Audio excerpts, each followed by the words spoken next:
The Longest Christmas List Ever by Gregg and Evan Spiridellis. On a Christmas morning not so long ago, in a house on a hill all covered in snow, asleep in his bed was a little boy Trevor, who dreamed it would be the best Christmas ever. His parents were snoring at 5:45 when Trevor crashed into their bed with a dive. Wake up, you gotta come see all of the presents stacked under the tree. He ran out of the bedroom and bounced down the stairs. There wasn't a doubt that St. Nick had been there. A scooter, a game box, two trucks that collide. He tore open gifts and tossed them aside. Then it suddenly hit him, one thing he'd missed. A fluffy brown puppy was not on my list. Trevor knew what to do, and he didn't postpone it.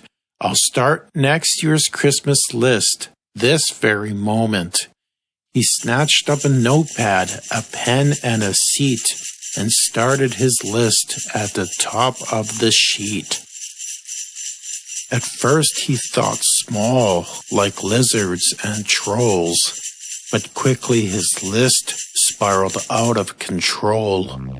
A remote-controlled plane with a camera inside, an invisible robot that's easy to hide, binocular glasses with night vision mode, a rip-roaring go-kart to tear down the road, suction cup shoes to walk on the ceiling, a nuclear jetpack, now that sounds appealing. Trevor kept writing day in and day out. His pads filled up boxes, now scattered about. They spilled out of his room and into the hall, then snaked down the stairway and climbed up the wall. By spring, Trevor's list stretched 500 feet.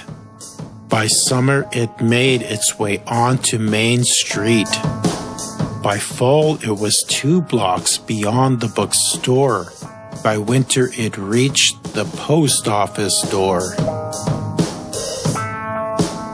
Trevor stepped up to the counter inside. I must mail my list, he said with great pride. But the mailman let out a hoot and a holler. To send this whole list would cost $6 trillion. Trevor then emptied his little coin box, a nickel, 2 dimes, and 3 dirty rocks. One bit of advice, if you've got just a quarter, go back to your list and make it much shorter. Trevor was stricken with panic and fear. There wasn't much time, Santa's deadline was near. He worked day and night without breaks to eat, to try and squeeze everything onto one sheet. But time, it was short, and his letter tremendous. He missed Santa's deadline and felt plain horrendous. That Christmas Eve, Trevor lay in bed joyless. He knew in the morning that he would be toyless. What was I thinking? Where was my head? I asked for too much. I'll get nothing instead. In the morning he trudged down the stairs without glee, certain there'd be nothing under the tree. But Mom and Dad must have sent Santa a letter, 'cause a puppy appeared and pounced little Trevor. They rolled on the floor, took turns giving chase. Trevor squealed in delight at the licks on his face. His prior mistake was now perfectly clear. It takes love, not toys, to bring Christmas cheer.